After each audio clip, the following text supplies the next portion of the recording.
Bom dia a você, meu irmão, minha irmã, evangélico de confissão luterana. Bom dia a você, meu irmão, minha irmã, das outras denominações cristãs aqui de Rio das Antas. Bom dia a você, meu irmão, minha irmã, de outra confissão religiosa. Bom dia a todos vocês que ouvem esse programa. Um programa que quer levar até o lar de vocês uma mensagem de paz, de amor, de esperança e ser uma voz profética nesse mundo. O programa que vocês ouvem chama-se Tempo de Reflexão e ele é levado ao ar pela comunidade evangélica de confissão luterana no Brasil, de Rio das Antas, IECLB. Que a graça do Senhor Jesus, que o amor de Deus nosso Pai e que a comunhão no Espírito Santo seja com cada um, com cada uma de vocês, nesta manhã. Amém.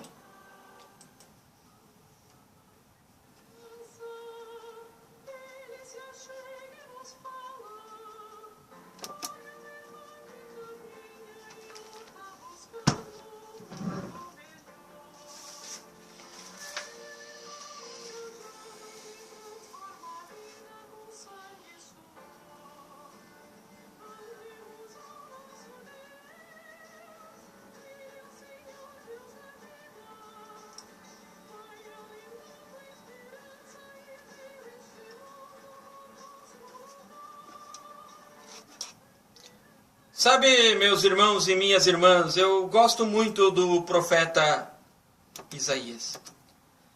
Isaías é um dos meus profetas prediletos e acho que também é um dos profetas muito queridos do povo de Israel. E ele escreve principalmente para um povo que estava escravo na Babilônia.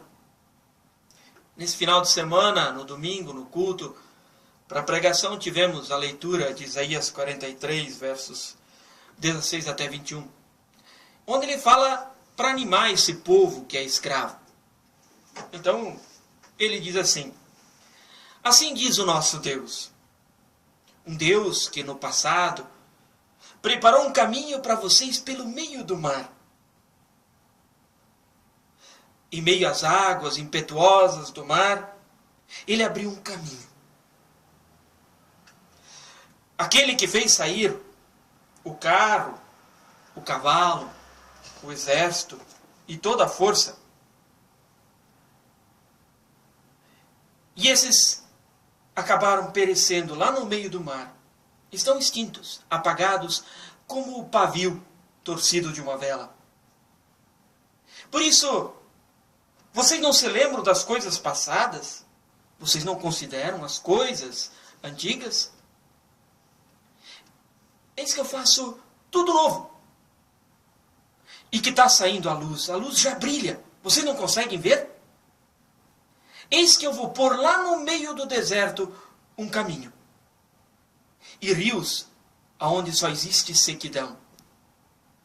Os animais do campo vão cantar para mim, os chacais, os filhotes de avestruz, porque eu vou botar água no deserto. E rio em meio à sequidão, para dar de beber para toda a minha gente, meu povo escolhido, o povo que eu escolhi para mim, para celebrar o meu louvor.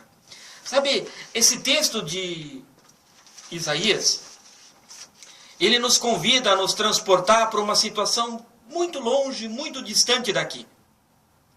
Muito tempo atrás, muitos séculos de distância. Ali está um povo de Israel, preso num país estranho chamado Babilônia, numa região chamada Mesopotâmia. Um povo que foi deportado, que perdeu a pátria, perderam os bens, perderam a família, perderam as ligações, foram separados. Tiveram que aprender a conviver com uma outra língua, com outra gente, abrir mão de costumes, de cultura. E não puderam mais fazer as suas orações e se reunir para os seus cultos em seu templo, na cidade de Jerusalém. De pessoas livres, eles foram transformados em servos, em escravos. Eles tinham que plantar, mas a colheita não era deles. Eles tinham que construir casa, mas quem ia morar nas casas eram outras pessoas. Esse povo vivia numa situação degradante, de sofrimento. Podemos tentar entender como é que eles estavam, mas a gente não consegue, porque nós somos um povo livre hoje. Imaginar como é que é uma escravidão é uma coisa. Viver a escravidão é outra. E no meio desse quadro de escravidão, de saudade, de distância da terra, aparece uma pessoa. Está no livro de Isaías, mas não foi Isaías. Que fala em nome de Deus e lembra ao povo que séculos atrás, esse povo já esteve preso, ele já tinha sido escravo no Egito. E Deus tirou eles de lá. E para tirar eles de lá, Deus fez uma coisa que não dá nem para imaginar. Abriu uma estrada pelo meio do mar. As águas do Mar Vermelho que se abriram e deram passagem ao povo de Israel, que pôde passar a pé seco e continuar seu caminho em liberdade. E para a liberdade, porque o exército que vinha atrás para pegar eles foi engolido pelas águas que se fecharam. E essa pessoa ali no livro de Isaías lembra o povo disso, um povo que está desanimado. Mas ao mesmo tempo convida o povo para olhar para frente, para olhar para adiante. Eles precisam olhar para trás, para a história deles, mas também precisam olhar para frente. O mesmo Deus que lá no Egito tirou o povo da escravidão, agora vai fazer uma coisa nova. E não vai demorar, diz essa pessoa. A luz já está vindo, vocês não enxergam? Deus vai abrir novos caminhos para o povo, mesmo que tenha que atravessar desertos. Ele abriu o caminho no meio do mar, ele vai abrir também um caminho no deserto. Ele também pode abrir caminhos onde não tem água. E no meio desses dois olhares, olhar para trás, olhar para frente, o povo deve olhar e viver uma nova situação. E viver a situação em que eles vivem. Eles precisam olhar para trás, para a sua história, olhar para frente com esperança, para poder viver a realidade do momento. Então, meus irmãos e minhas irmãs, e agora nós, pessoas que vivem nesse lugar chamado Vale do Rio do Peixe, em meio às dificuldades de nosso país, em meio a movimentos sociais que pedem a saída ou a ficada de Dilma, nem sei mais, em meio a situações de um país com crise econômica, somos convidados e desafiados a nos transportar com o texto de séculos atrás, para analisar a nossa realidade, os nossos dias.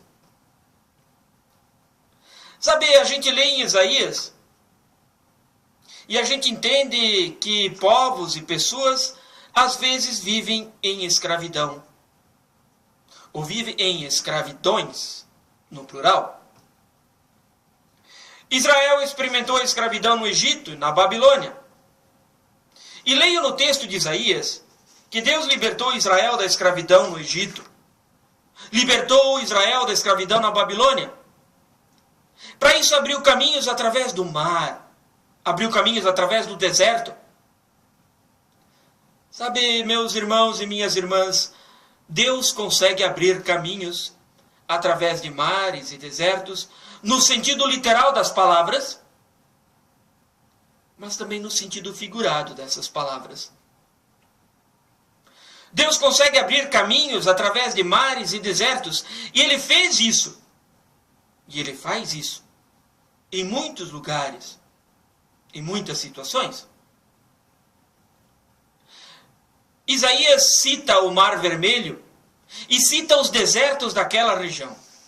Da Babilônia até Israel havia um grande deserto. Mas Deus fez e faz isso em muitos mais mares e desertos pelo mundo, e por povos e por pessoas afora. Eu fico imaginando meus antepassados, os antepassados de vocês que estão me ouvindo, que vieram da Alemanha ou vieram da Itália. Atravessaram um mar enorme em barcos que hoje eu teria medo de entrar. E depois de atravessar esse mar, caminharam subindo os perraus da Serra Dona Francisca para chegar até aqui. Encontraram matas fechadas, inóspitas, e fizeram desse lugar o que é.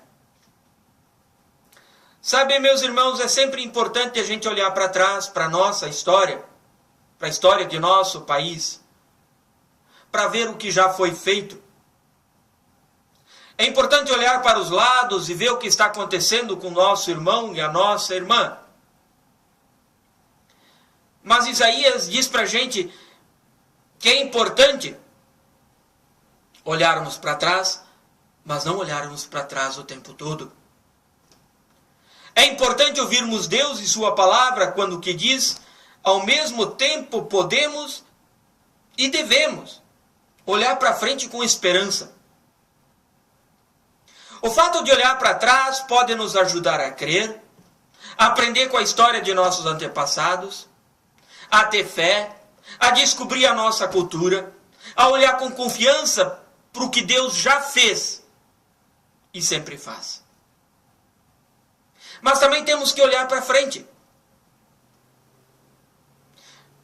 Deus sempre faz coisa nova e Deus vai fazer coisa nova.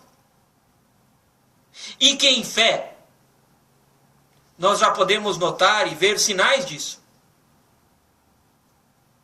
Presos na escravidão, nós estamos. Estamos presos em escravidões de muitos tipos. Libertados da escravidão, libertados por Deus e sua palavra e pelos sacramentos do batismo e da Santa Ceia, nós somos libertos de escravidões de muitos tipos. Vocês querem ver? Raciocinem comigo. De quem ou do que nós somos escravos? Eu sou escravo? Você que está me ouvindo é escravo? Somos nós escravos hoje, aqui em Rio das Antas, em Santa Catarina, no Brasil? Bom, meus irmãos e minhas irmãs, eu penso que nós somos escravos, sim. Somos escravos em dois níveis diferentes. Eu quero começar mencionando o ambiente maior de escravidão que é o nosso país. Sabe, o Brasil não é escravo de nenhum outro país, como era Israel no tempo de Jesus, ou no tempo em que Isaías escreve. Mas muitas vezes países se escravizam a si mesmos. Pessoas más de um país escravizam outras pessoas de um mesmo país. Como? Ora, muito simples. Pessoas são escravizadas pela corrupção, que corrói a nossa economia e traz escândalo em cima de escândalo, tanto a nível público como a nível privado também. Pessoas são dominadas, escravizadas pela violência em nosso país. E nas cidades grandes, as pessoas já têm medo de sair de casa. As pessoas são escravizadas pela pobreza, que tão cruelmente limita a vida. Também tem pessoas que são escravizadas pela sua própria riqueza. Querem ganhar, ter dinheiro, e não se importam com a maneira de conseguir isso. Já nem vivem mais. Pessoas são escravizadas pela falta de educação e ignorância, que não permite uma vida digna.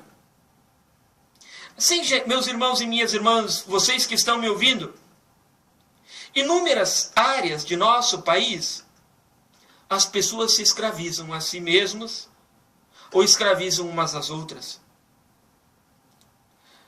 Nosso país vive num momento de sofrimento, numa situação de sofrimento. E é importante a gente se dar conta disso, mas analisarmos tudo com muita racionalidade. Mesmo que uma pessoa só não possa fazer grandes coisas, é preciso parar para analisar em quais escravidões nós vivemos em nosso país. Eu, sozinho, como indivíduo, não posso fazer muita coisa. Mas também eu não posso e não preciso ficar de braços cruzados, só reclamando, lamentando. E uma coisa importante, gente. É preciso amar o nosso país. As pessoas não amam mais o país em que elas vivem. Eu posso me juntar a algum grupo que se engaja unido. Eu posso me juntar a algum movimento. Eu posso me juntar a grupos voluntários que se engajam em causas importantes e prestam serviços valiosos. Na igreja nós temos diversos grupos assim. Queremos e devemos compartilhar o amor que Deus nos dá dentro e fora da comunidade. Também eu como indivíduo, e você que está me ouvindo como indivíduo, nós temos o recurso de avaliar muito bem em quem a gente vota. Esse ano tem eleição. Precisamos analisar os candidatos que vão aparecer e já estão aparecendo. Cobrar por plano de governo e não cobrar pelo voto. E depois de votar, cobrar pelas promessas feitas no plano de governo. E claro, como cristão que sou, eu também posso incluir a minha cidade, o meu município, o meu país em minhas orações. Deus é Senhor também desse meu país chamado Brasil, que tanto se escraviza a si mesmo. E Deus pode, como no Egito ou na Babilônia, fazer coisas novas. Será que lemos jornal demais? Olhamos televisão demais? Prestamos atenção nas notícias ou somos guiados só por manchetes? Será que não lemos a Bíblia de menos? Será que não participamos de comunidade de menos? Sabe, a nossa Bíblia tem inúmeros textos parecidos com esse de Isaías que eu li. Se jornais e TV nos revoltam, nos deprimem, se o Facebook desperta muito ódio em nossos corações, está na hora de parar, gente. Está na hora de voltar para a comunidade. Está na hora de buscar na Bíblia.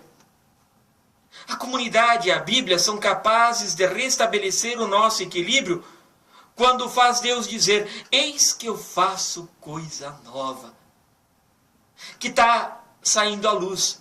Vocês não percebem? Eis que eu faço um caminho no deserto e rios no ermo. Isaías 43:19. Segundo, pensando em escravidão, um segundo momento, eu quero lembrar o ambiente menor em que a gente transita todos os dias. E que está bem próximo da gente. Sabe, ali às vezes eu estou preso em mim mesmo. Isso a gente chama de egoísmo. Eu sou escravo de mim mesmo. Muitas pessoas são escravas do seu egoísmo. Será que todas as pessoas, todos nós, não somos escravos de nós mesmos muitas vezes? Sabe, Armin, pastor, às vezes me considero tal. Eu acho que eu sou melhor do que as outras pessoas. E outras vezes, por outro lado, eu me considero um lixo. Pior do que todas as pessoas. Às vezes eu convivo muito mal com minha esposa e minha filha. Às vezes eu sou um mau parceiro com meus colegas, pastores. e com as diretorias das comunidades. Eu muitas vezes sou egoísta. E você que está me ouvindo também. Porque isso faz parte do ser humano. Às vezes eu deixo a inveja tomar conta. Às vezes eu assumo um espírito de raiva e saio chutando a porta, querendo chutar o balde. Às vezes eu assumo um espírito de indiferença. E às vezes eu faço o que não é nada comigo. E aí, gente, a gente se torna destrutivo em vez de construir. A gente rejeita em vez de amar. Isso acontece comigo. E isso acontece com você que está me ouvindo. Mas se no ambiente maior que é o nosso país, o Brasil, parece que eu não posso fazer muita coisa, porque o Brasil é grande, é o 5º maior país do mundo, no meu dia a dia, na minha família, na minha comunidade, na sociedade, no trabalho, eu posso fazer alguma coisa sim. E eu preciso fazer alguma coisa sim. Que tal começar a ler e ouvir a palavra de Deus pregada no culto e na missa? Essa palavra me diz sempre, e repete sempre de novo, Deus me ama.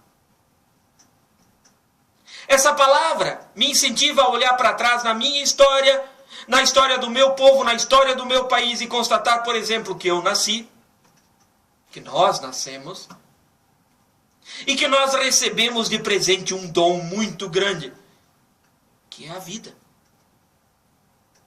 Aí eu me lembro que eu fui batizado, e que Deus me deu vida em comunhão com Ele e com as pessoas com as quais eu me relaciono. E que me deu também uma natureza exuberante com a qual eu me relaciono. Sabe, eu posso passar um tempo enorme aqui fazendo uma lista de grandes sinais de bênçãos que Deus teve na minha vida e na vida de cada um de nós. Deus disse com palavras e ações que Ele me ama. Mas Deus também me disse que eu sou pecador, que eu sou egoísta. E eu pude me arrepender e pedir perdão e voltar no caminho em que Deus me colocou. E no caminho em que eu tinha concordado andar pela vida fora. Sabe, com isso a gente experimenta 1000 vezes a libertação da escravidão que nós nos impomos. Todos nós, eu, você que está me ouvindo, podemos experimentar 1000 vezes em nossa vida a libertação da escravidão que nós nos impomos. A comunidade cristã experimenta a superação da escravidão dela. A gente pode não querer ser nem mais e nem menos que as outras pessoas. A gente pode experimentar a beleza de uma comunhão verdadeiramente fraterna com pessoas irmãs e amigas na comunidade e, por que não dizer, também na sociedade. E como disse Isaías, a gente pode ouvir inúmeras vezes que, além de olhar para trás, a gente pode olhar para frente e ouvir: eis que eu faço coisa nova que está saindo à luz. Porventura vocês não percebem? Eis que eu porei um caminho deserto e rios no ermos. Podemos confiar que Deus sempre faz coisa nova na minha vida, na tua vida. E sabemos em fé que Deus vai continuar fazendo coisa nova em nossas vidas, até o dia em que esta vida chegar ao fim. Estamos ouvindo, nesse tempo de Quaresma, tempo em que seguimos, semana após semana, domingo após domingo, os passos de Jesus em direção à cruz na Sexta-feira Santa. Já estamos olhando para a Páscoa. Próximo domingo é Domingo de Ramos, Semana Santa, Páscoa. Esse tempo, meus irmãos e minhas irmãs, É uma oportunidade de libertação da escravidão que nós nos impomos. Aliás, das inúmeras escravidões que nós nos impomos. A nível maior de país e a nível mais próximo, na vida pessoal, na vida comunitária. Já dá para ir espiando para a Páscoa. Páscoa é a festa da superação definitiva de algum tipo de escravidão e de liberdade plena no reino de Deus. Que assim seja, hoje e para todos sempre. Amém.